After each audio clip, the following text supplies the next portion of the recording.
gang, I am Joe Edelman, and welcome to the Last Frame Live. For now, the longest running weekly photography live stream on YouTube.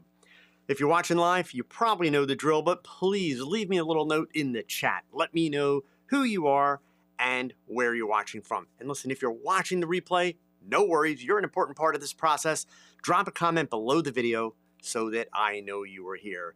Let's see, already here, we've got any cameras. James from Alaska. I've got Cooley here out in Indiana. Calvin's here in Maine. Sam in St. Augustine, Florida. We've got a bunch of other people sneaking in here. All of you, thank you for being here on a Thursday night this week, doing things a little bit different. There's Philip sneaking in all the way from tomorrow, Friday, in Australia, okay? So this week, nothing in the news really worth talking about, so we're going to go ahead and we're going to dive right into the photo quote. Here we go.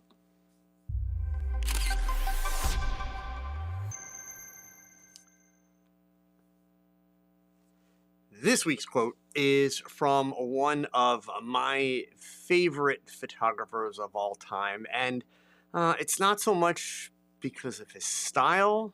I think honestly it has a lot to do with the overall quality of his work. And what I mean by that is his work is just spectacular.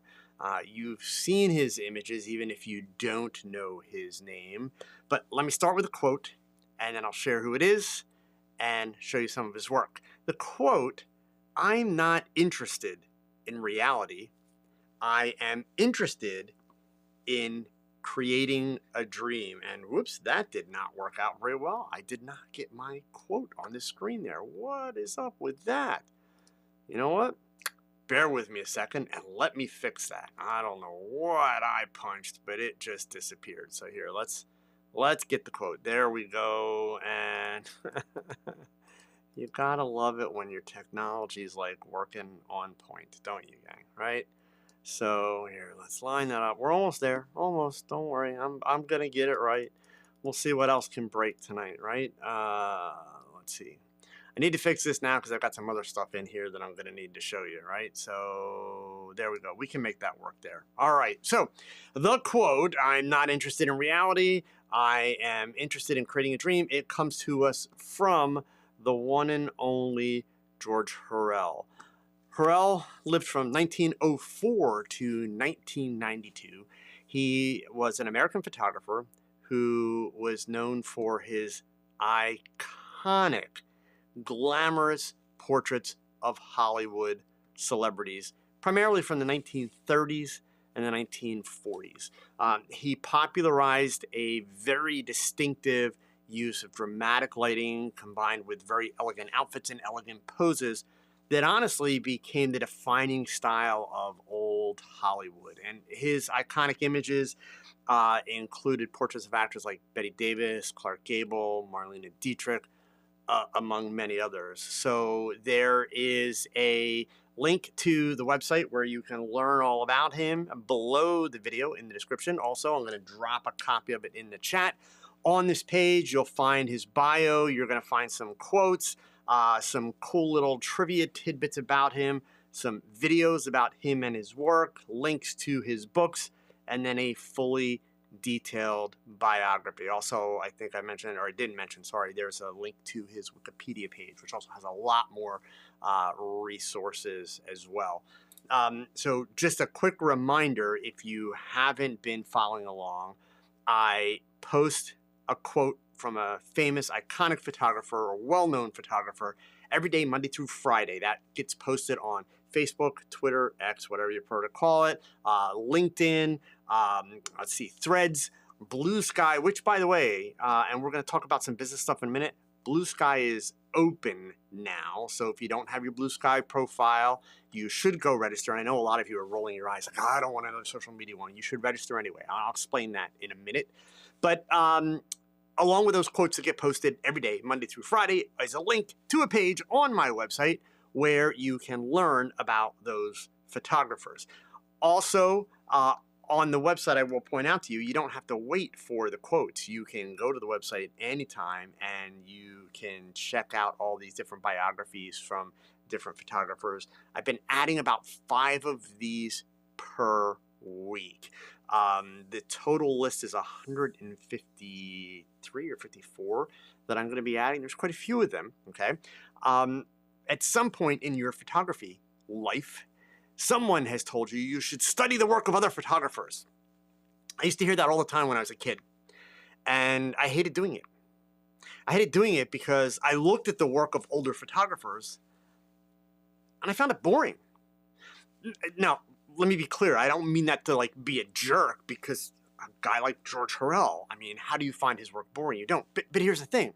Especially as a young photographer, I was interested in the kind of photography I was interested in and doing what I wanted to do. And when I looked at their images, some of which were, much older, had been around for quite a long time, these weren't pictures that were in a style or anything that I was interested in. So what was I going to learn from them?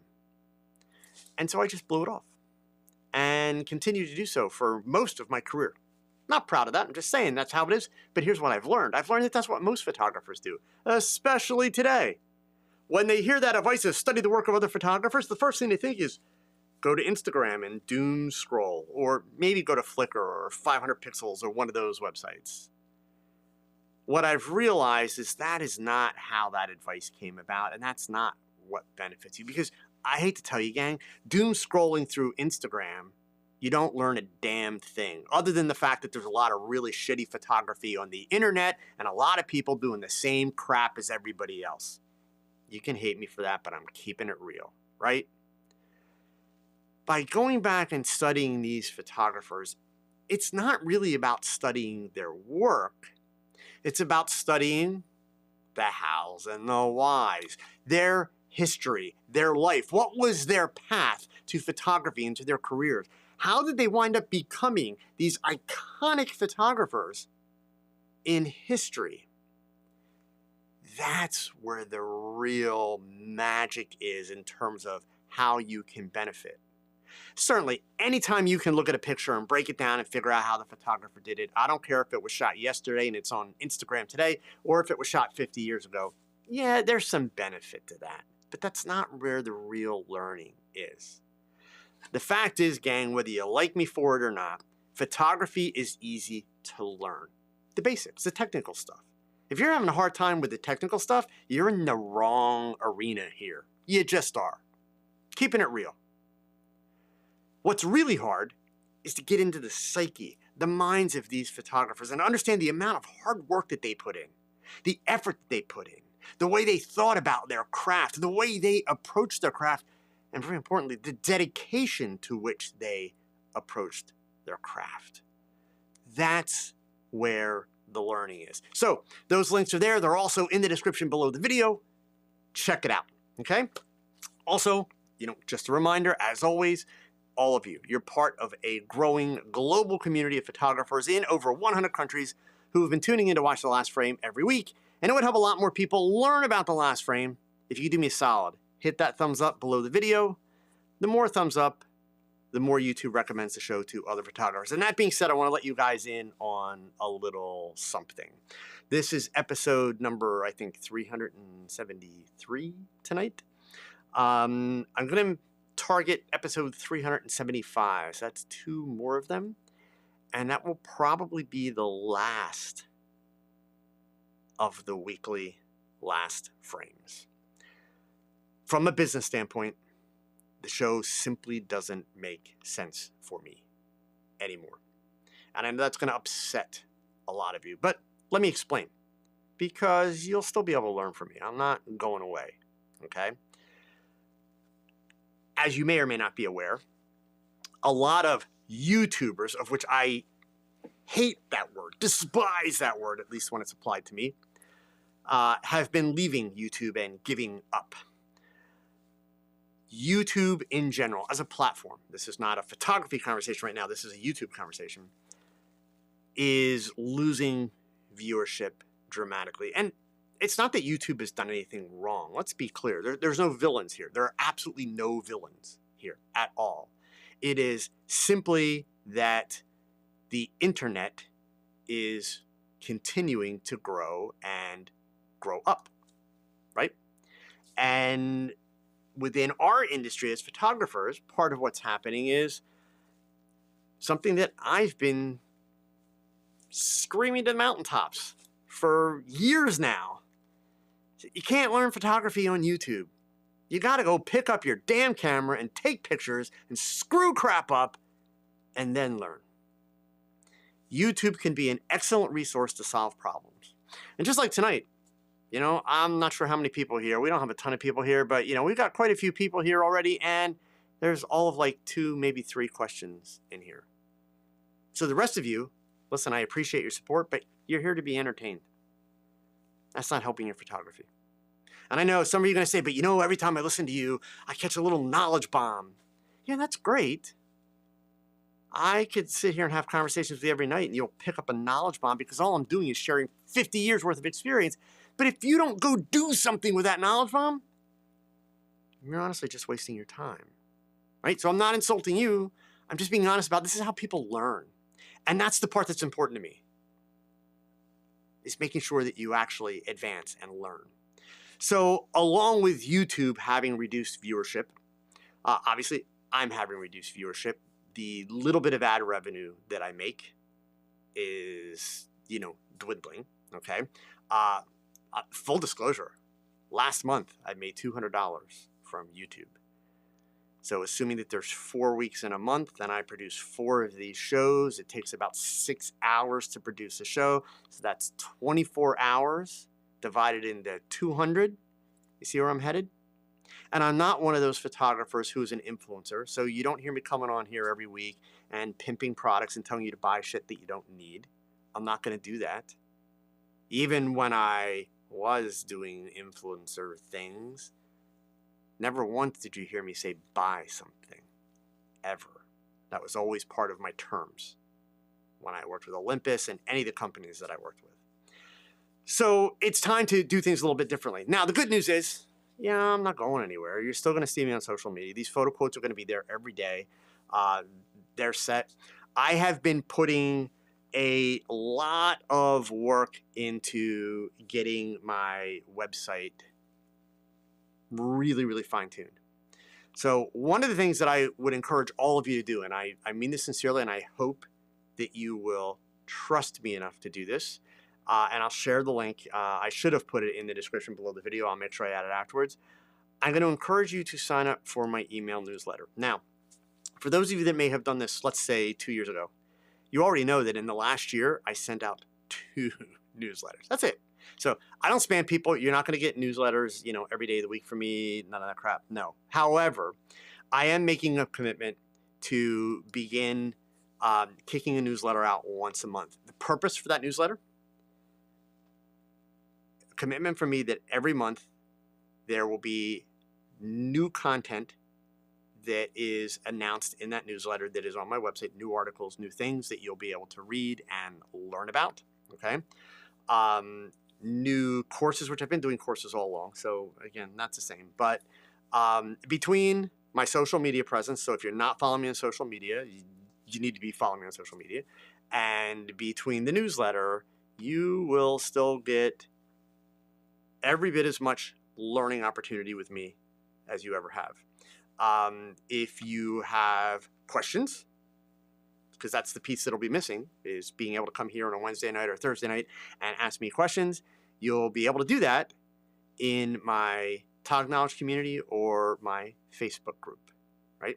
Facebook group is completely free, and I do answer questions when they're asked there. And the Tog Knowledge community is all of $7 a month, and you get even more access to me as well as one-to-one, consultations in the process, okay? So, spinning wheels, no, I am not, Scott, sorry, I'm not going to be doing short videos because, again, they are just entertainment. I know you like them.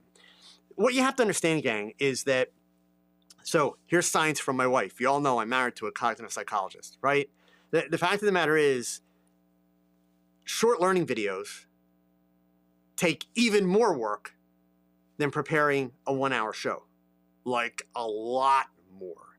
A 10-minute video can literally be about 4 days worth of work to do it well. Because think about it. If I'm going to show you a lighting technique, that means I have to set up a photo shoot. So I got to bring in a model, do hair and makeup and do a shoot. And then I have to cull and edit and prep the images from that shoot. While I'm doing that shoot, I've also got to shoot lots of video B-roll. Then I have to write a script. Then I have to record that script, right? Then I have to edit it all and put it together. So yeah, short learning videos are really cool to watch and you'll learn something, but there's a difference, gang. There's a difference between knowledge and ability, period. That's fact, right?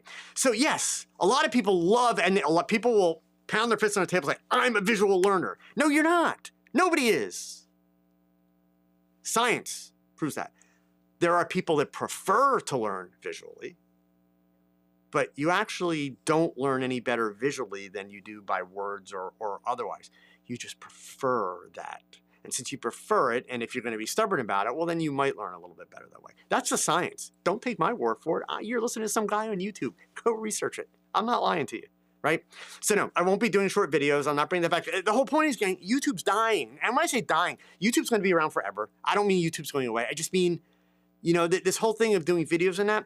Look, I jumped in really early on videos. I was one of the early photography YouTubers, not the first, but one of the early ones. And I'm really glad I did, because it sent me down a path that I never, ever imagined going in my career. But my primary focus through all of this always has been education and actually making a difference. I am reaching the end of my career, and I don't get to take all this knowledge with me. At least I shouldn't get to take all this knowledge with me, because it was also given to me. I figured out a lot of things on my own along the way, but I also had people help me in the beginning. I want to pass that down. I want to pass that along. And what the internet does, unlike when I was a kid, it gives me the ability to help many as opposed to one or two, right? So again, still going to be lots of learning opportunities, but these are going to be learning opportunities that are focused on actually making a difference and not designed to entertain.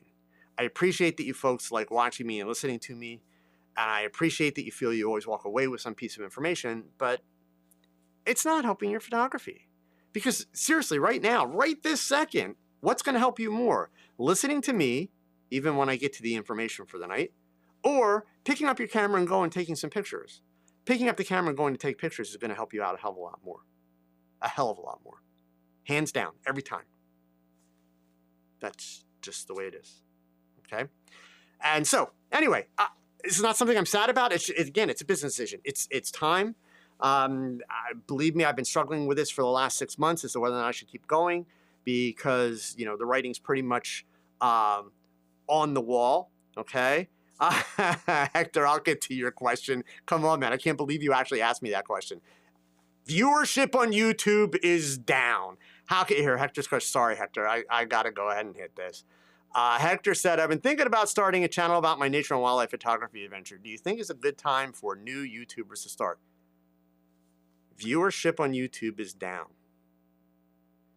How many photographers are doing nature and wildlife channels? And by the way, Hector, most of them suck miserably. You know why? It's guys walking through the woods just rambling. They're not scripted, right? So they're good entertainment. Gang, like, please don't be stupid about this. And Hector, don't be stupid. If you want to do a wildlife nature channel, you got to ask yourself this. What do you have to offer that's not already on YouTube? When I started, Fro was the only thing on YouTube in photography. Fro and Tony and Chelsea.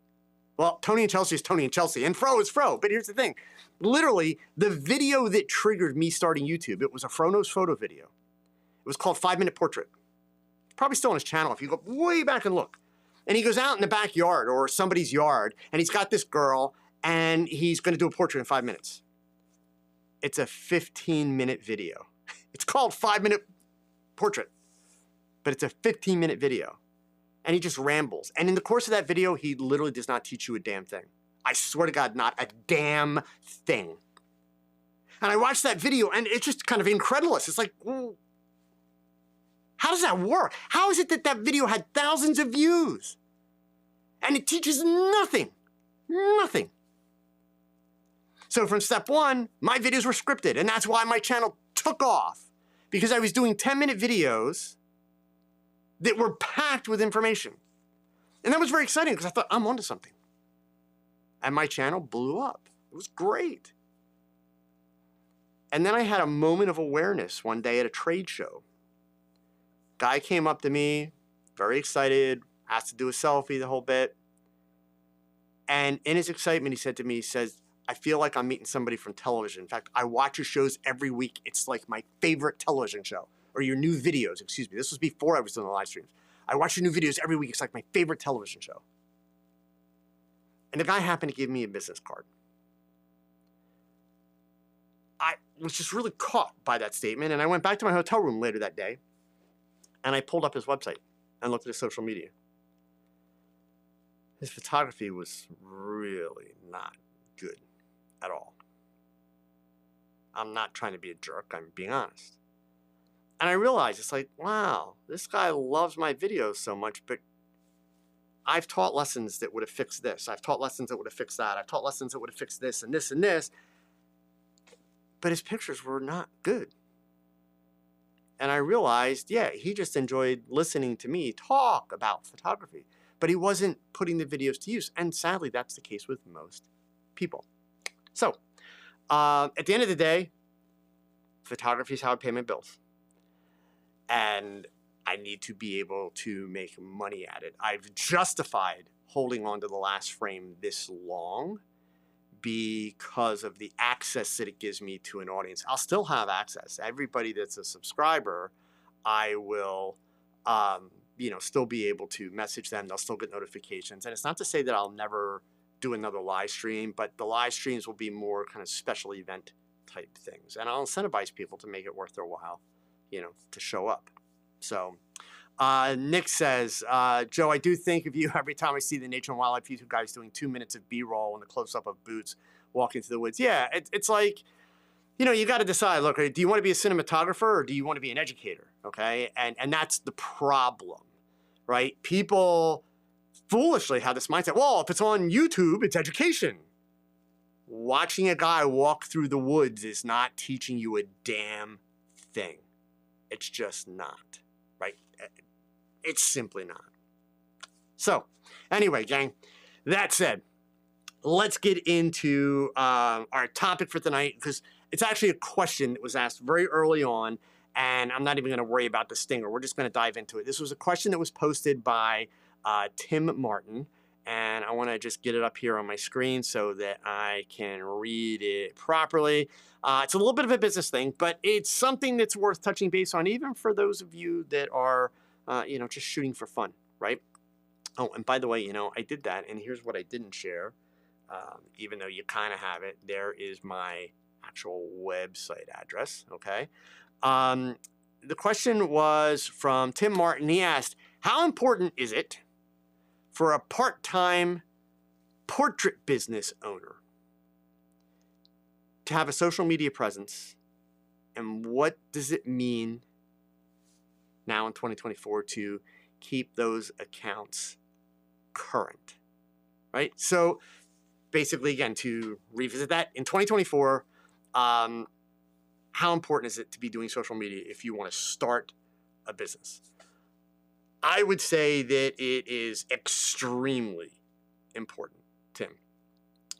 For a portrait business, honestly, for any kind of photography business. But what you need to do in terms of how you think about this from the beginning is think of it as a matter of having a presence. In other words, it's about creating an awareness around your business. Don't think of it as marketing and selling. That is not the way to approach it, right? Social media platforms, to some degree, all of them, Now we'll talk about how do you figure out which ones certainly are the ones you want to invest your time and effort into, but they're vital indeed for marketing, but more importantly for networking, for showing off your work, showcasing your portfolio to as broad an audience as possible, okay? So there's a couple things that I would suggest that you consider to basically maybe convince you, Tim, that this is something you need to do, right? So first and foremost, the big one is visibility. Social media platforms offer you exposure, and they offer it to you at no cost. Pretty much every single client you are ever going to get has some kind of social media profile, meaning they use it. And most people use social media daily. So it's an ideal place to showcase your work. And again, it costs you nothing out of your pocket. It's going to invest some time, but it costs you nothing out of your pocket. You know, back in the day when I started, you marketed by word of mouth and then also by the yellow pages, which were ridiculously expensive for the time. Social media also provides you the opportunity for engagement. In other words, direct interaction. People can reach out to you immediately and ask you questions. So it allows you to build relationships with potential clients. Super, super important. Social media is also an excellent visual platform for building a brand, for being able to develop your brand identity and voice. Now, how does that apply to a portrait photographer, right? Because that's like marketing gobbledygook, but it's a very real and sincere statement. Your brand is what kind of photography do you do? What is the style? What are the different things can be expected of you? Your brand is what is it like to do a photo shoot with you? Are you fun to work with? Are you really serious? Are you really formal? What is your process like? All of that identifies your brand and defines your brand. Social media is also, see, we're talking about pushing everything out the door. Let's talk about bringing it in the door. Social media is also a great tool for doing market research. It allows you to observe what kind of styles and what types of photography other people are doing. It allows you to observe what are the trends, hopefully so that you'll avoid the trends, but just in case you're one of those photographers that likes lots of competition, you want to get in on the trend, well, then you can adjust what you do accordingly, right? So bottom line, Tim, yeah, you need to be on social media. It's super, super important. I'll get to which platforms in a minute. How much and how often? The big thing to consider is consistency, not quantity. I mean, social media, you definitely have to look at it from a quality over quantity concept, right? So you need to post regularly, but do you need to post every day? No. Could you post once a week? At a minimum, I would encourage that. Could you get away with posting twice a month? You could, but do understand it's going to be very hard to have your work get noticed, right? So whatever you choose and whatever you think you can manage, you've got to do it regularly if you want to keep people engaged in what you're doing. And plus, that's what the social media platforms want, so they reward you. The more you post and the more consistently you post, the better your posts will perform within the algorithm, which means, you know, bottom line, the platforms favor active users, period, right? And listen, you can spend a couple minutes online. You're going to find places that are telling you post daily, post two, 3, 4 times a day. You'll find places that are going to tell you post, 3 to 4 times a week, 3 to 4 times a month, whatever. Post as often as you can post. The more the merrier, provided they're quality posts, but whatever you do, be consistent. That's the key. Again, quality over quantity.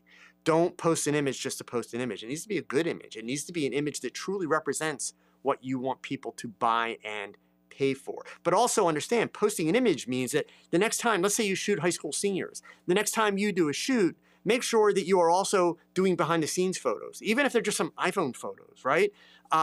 Or better yet, you know, if you're shooting a high school senior, mom or dad are going to be at that shoot because they're minors. So give mom or dad your phone or give them a GoPro or whatever and have them shoot some behind the scenes video clips and pull out just some little tiny snippets where people are laughing and having fun and a good time, because that shows that, hey, working with him is a lot of fun. He's cool or she's cool, right?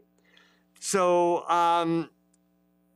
in the marketing world, that's what they call diverse content, right? So it's having not just your finished product, but it's behind the scenes shots, even before and after edits, but only do that if you're selling the idea that I can create a piece of art.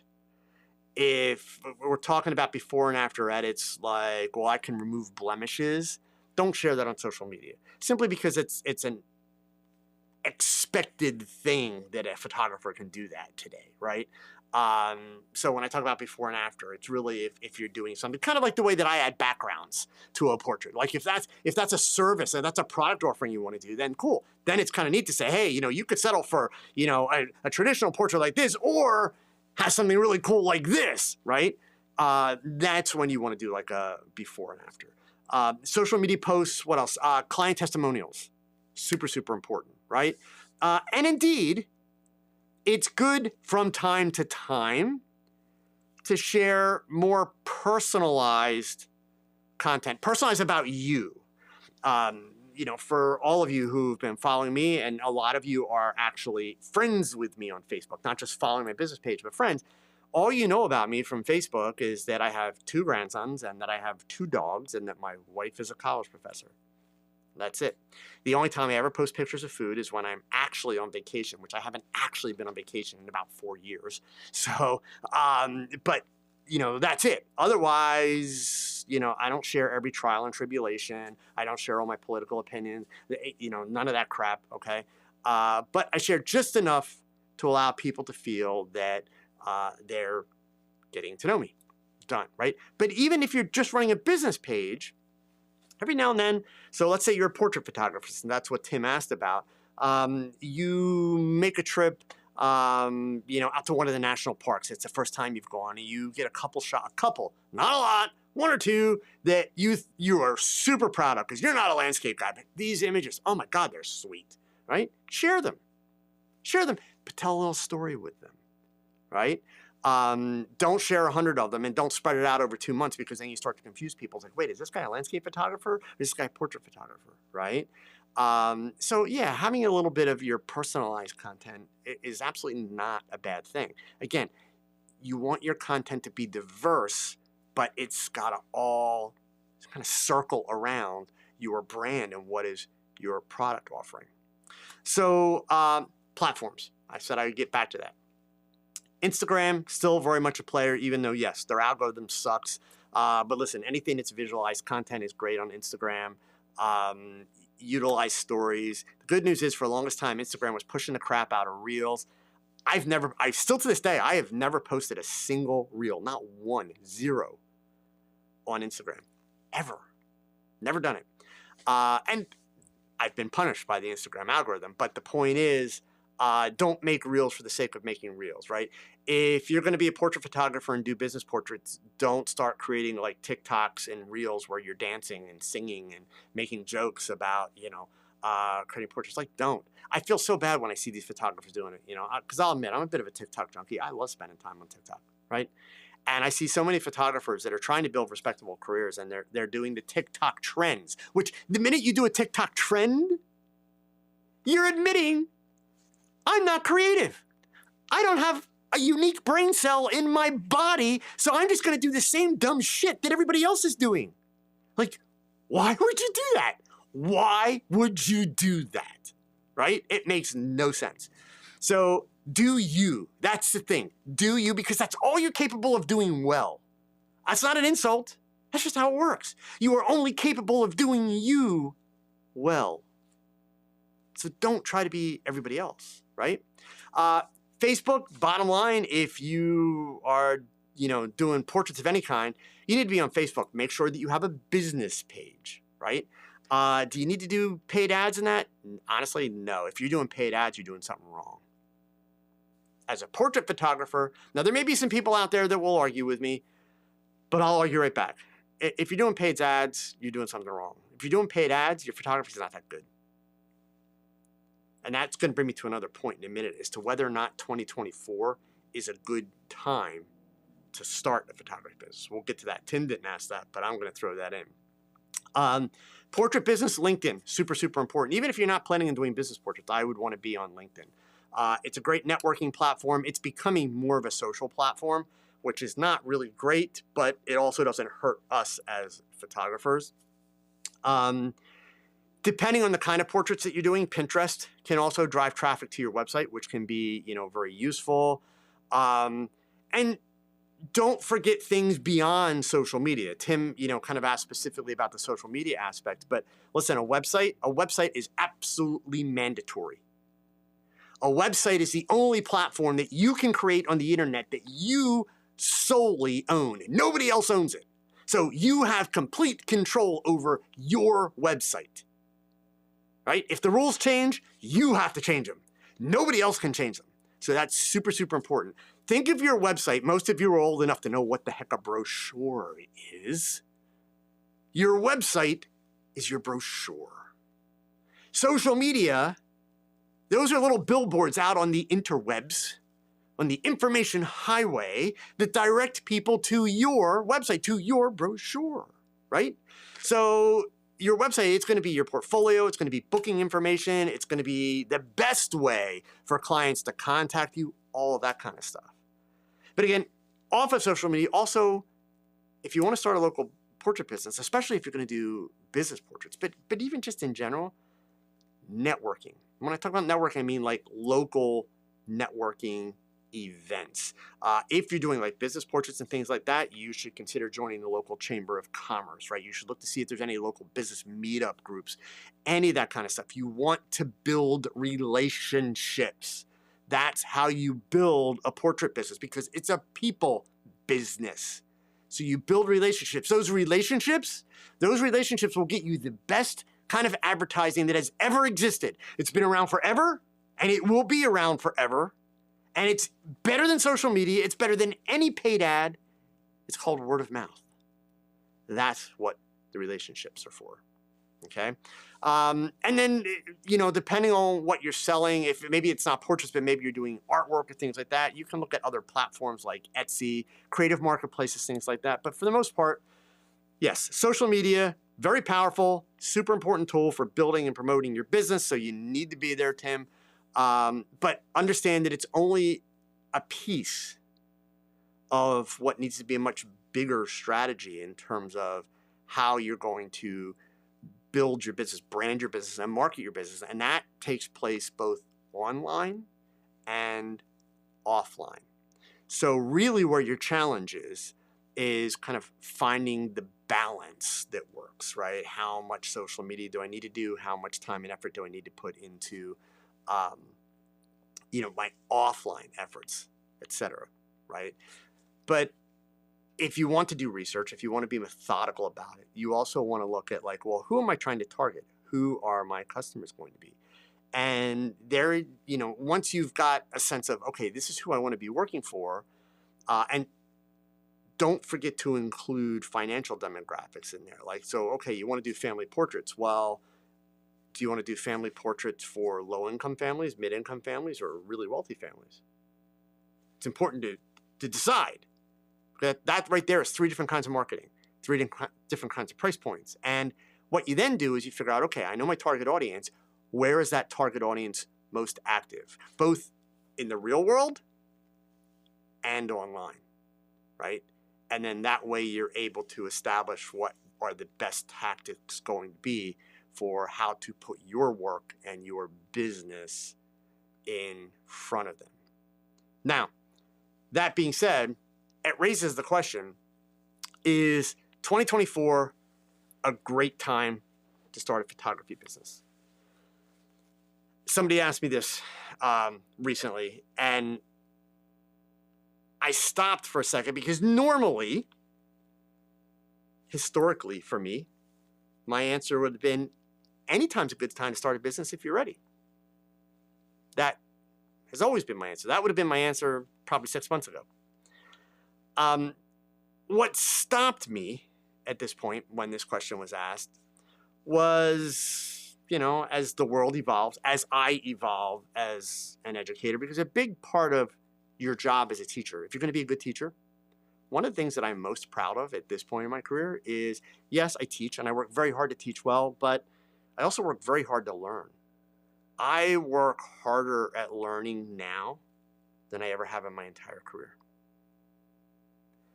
Because if I'm going to actually help people, I have to make sure that I'm not just sharing something that I might have done 30 years ago, but I have to make sure that it still applies and is still relevant today and is still forward thinking, right? So, as we sit here in 2024, is it a good time to start a business? I think it depends on several criteria. One of the first things that you have to be honest with yourself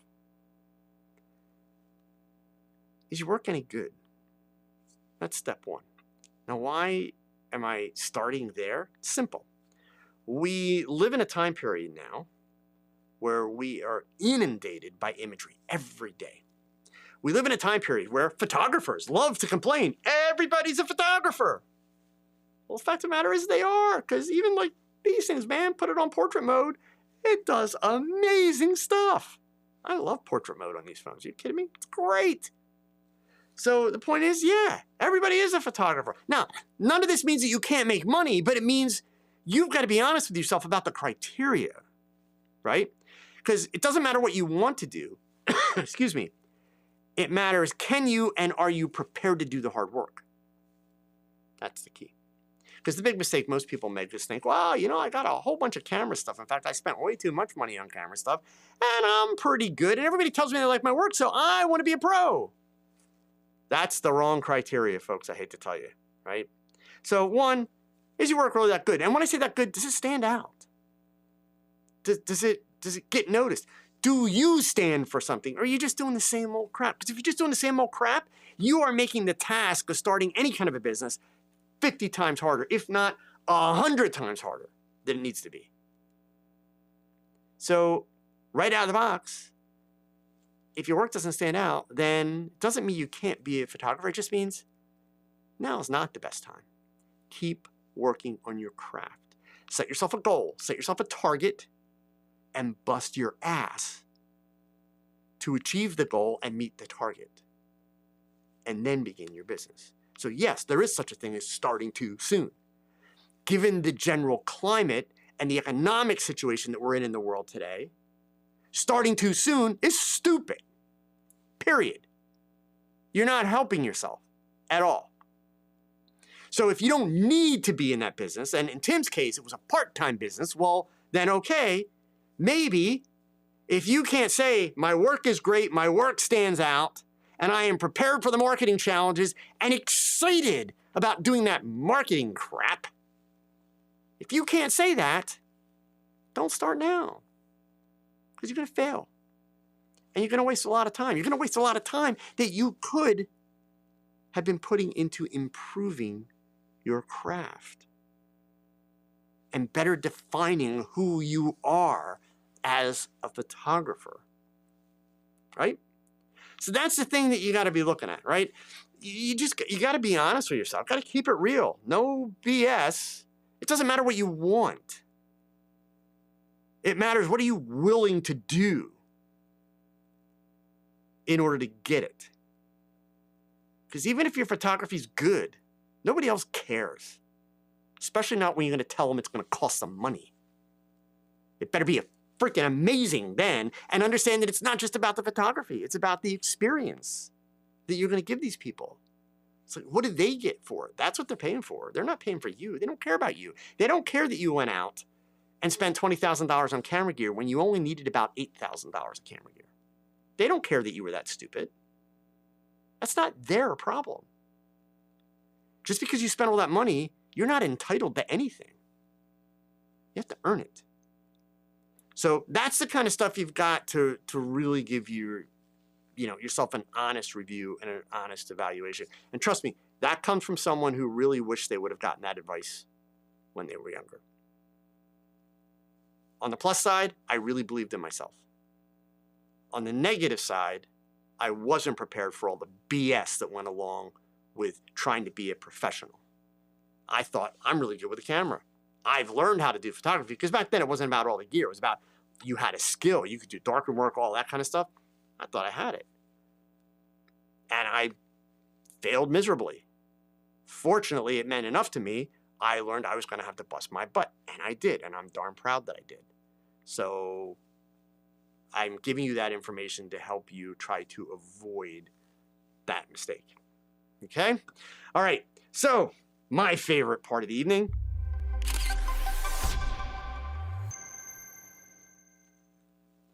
And I will tell you this. If I could get all of you that are here on a weekly basis to actually have questions for me every week, I would be ecstatic to show up on a Wednesday night and answer questions for a whole hour. Ecstatic. And I keep doing this forever.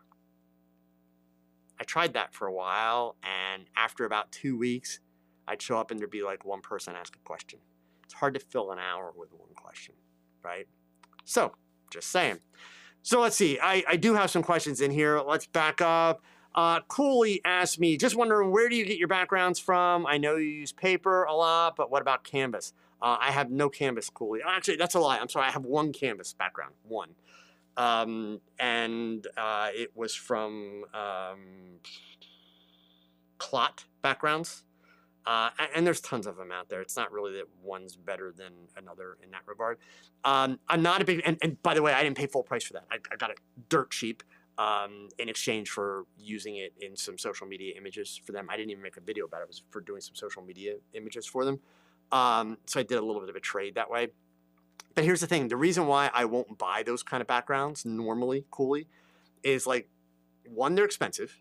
Two, once you've bought it, I should say, once you've shot it for the first time. So now I have an image, a good image. Hopefully it's a portfolio image, right, with this background. So how many more images can I shoot on that same background before they all start to look the same? Now, certainly there's different things that I can do. Like I can add color gels and I can change the color of it. I can vary the amount of depth of field. If it's like a canvas background with some kind of texture of that to it, I can vary the amount of depth of field and mix up the colors, which will make it look different. But there's kind of a finite number of variations that I'm going to be able to get out of it before it looks like I'm just using the same background over and over and over again. That's the problem with spending that kind of money.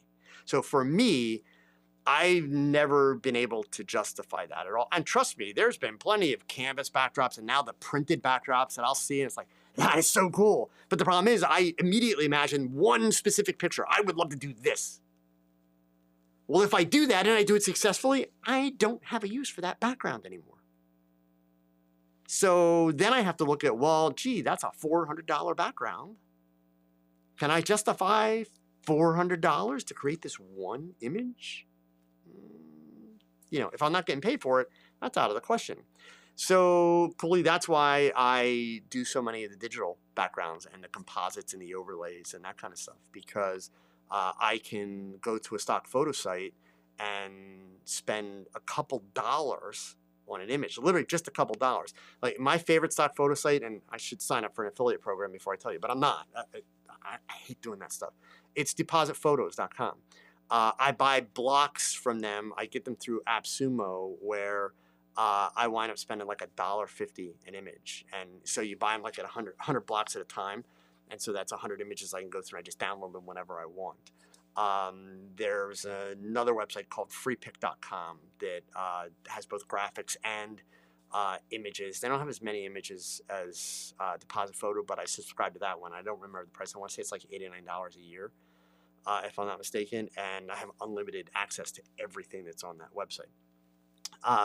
And as I've shown you in some of my recent shoot breakdowns, I try to never actually use that image so that it's obviously that image. In other words, I'm going to blur it, I'm going to tweak the color, I'm going to combine multiple images together, and I'm creating my own. That way, as you see in many of my photographs, my backgrounds are uniquely mine. right? If it's a background that's not just a solid color in my pictures, the best part of it is you're never going to see that background anywhere else. There's not another photograph anywhere that's got that background unless I took it. So that's the benefit. So at this point especially, I'm all about making backgrounds because it's so easy to make them and adding them afterwards. But remember, the key to doing that, every time I talk about this, I always have to put the disclaimer in. I always like to have my background figured out before I do my shot, or at a minimum have a really good idea of what is that background going to be, because the background color that I'm going to shoot the picture on, I want it to be the same color or the same tones as the background that I'm going to lay in. Especially if I have blowing hair and things like that, it makes the masking process so much easier. Super, super important. So the planning ahead bit is really important. You don't want to just say, oh yeah, I'm going to composite all my backgrounds in and basically go shoot something and then be like, okay, so what can I put on top here? Because then, you know, it's one of those things. Sometimes if you're good, you'll get lucky and you'll come up with something amazing. Other times, most of the time, it's going to be crap because it's not really going to fit together right. So that's the key. Whenever possible, I try to have it all lined up in advance, or at least know what my color scheme is going to be, so that I can shoot that way, so that it all fits together really well. Okay. Let's see here. What else did I have here? James from Alaska, just want to share that you've been practicing your flash with your grandson's action figures. That's awesome, man. Any kind of practice, believe me, is good. It's the task of actually using that camera. So I'm glad to hear that. That makes me very happy. Let's see here. Where was I? Nick said, I missed the thing you used to do with the image review. It was helpful in learning how to evaluate other people's images, lighting, composition. Yeah, Nick, you know what? I love doing the image reviews the way that I used to do them. So by the way, folks, you notice I'm saying image review. They're not critiques. I hate critiques. I've written articles. I've done videos about that. The problem with that is, Nick, people don't like having those reviews done publicly. So it was really, really hard to get people to submit images for that purpose. Especially, you know, if it turned out that they had kind of missed the boat and there was a long list of things that, you know, needed to be worked on with the image. So that's the only reason I don't do them. It was, you know, and I'm sure a lot of you have seen, like, when I don't know if they still do it, when Tony and Chelsea used to do the image reviews where people could, you know, drop them into a Dropbox, and then, you know, it was kind of cool, like, oh, my image made the Tony and Chelsea show, you know, this week. But the other thing is, too, they also never said anything bad about the images, and they never really helped people better the images. And for that matter, they never asked for context on the images. So there was no value in that. There's simply no value in that. And I'm not just going to look at 50 images and say, oh, that's really nice. Oh, that's really nice. Because no offense, I don't care about your images. I'm not trying to be a jerk. I wasn't there. I didn't take it. Why would I care? I care about helping you, right? So sure, well, I'll look at anybody's images, but I'm going to ask you questions. I want to know, first and foremost, if you could go back and take that picture tomorrow, again, what would you do differently? If your answer is nothing, well then why am I reviewing your image? What's the benefit? If you tell me, well, I want to make it more of this or more of that, or I wish I would have done that, then I can take my 50 plus years of experience and I can share with you how I would accomplish that. That helps you. Me telling you that I think you should have used the rule of thirds or made it lighter or darker or changed the color, that doesn't help you. That's just my opinion. My opinion is worthless to you. Worthless. Please understand that. Okay? Lane, I am looking to laminate some photos for personal reasons. I'm printing them myself. Would 24 hours be a good wait time before cold laminating?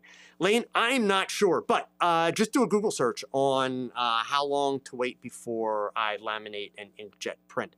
I would be guessing it's going to be longer than 24 hours. Okay.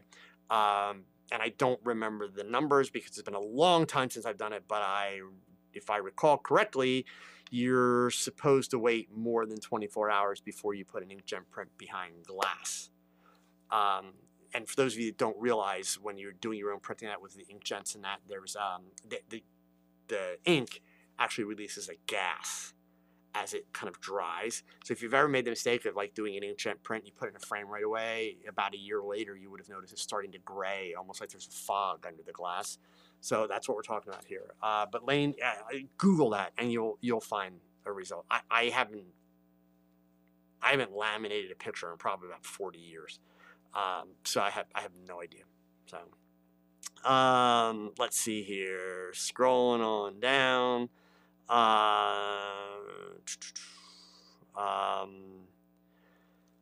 Where are we at?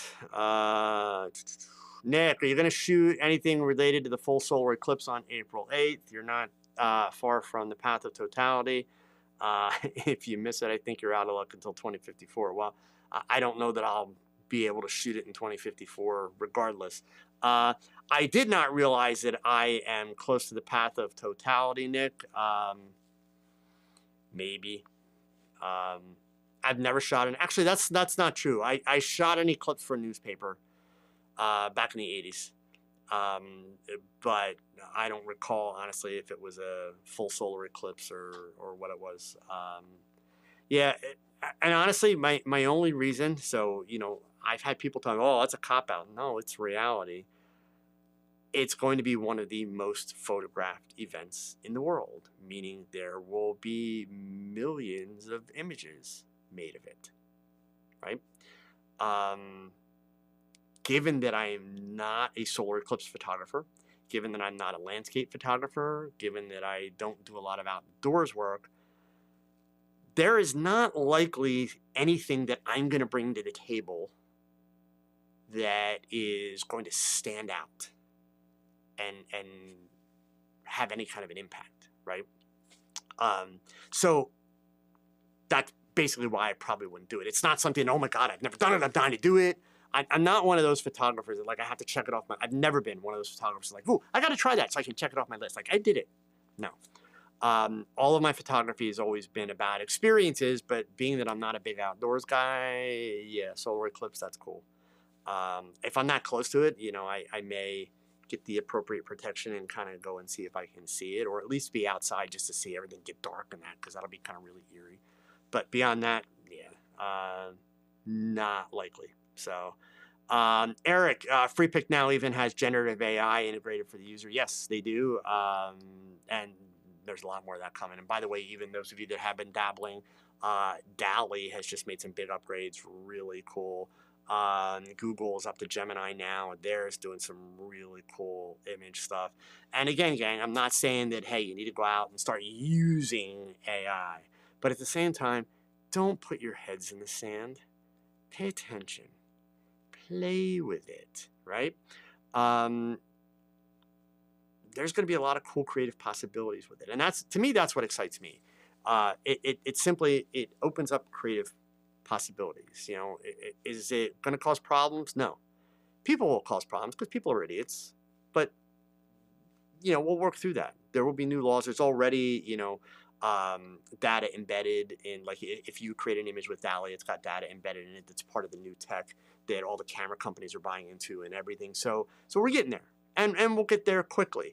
Yeah, it's going to be a big issue here in the U.S. Like, we're going to have to make some changes to copyright laws over AI, both for the written word and for, you know, images. So yeah, there's going to be a lot of stuff that's got to get dealt with, but don't let yourself, you know, find yourself playing catch up later. Catch up in the sense that you don't even understand what it is or what it can do.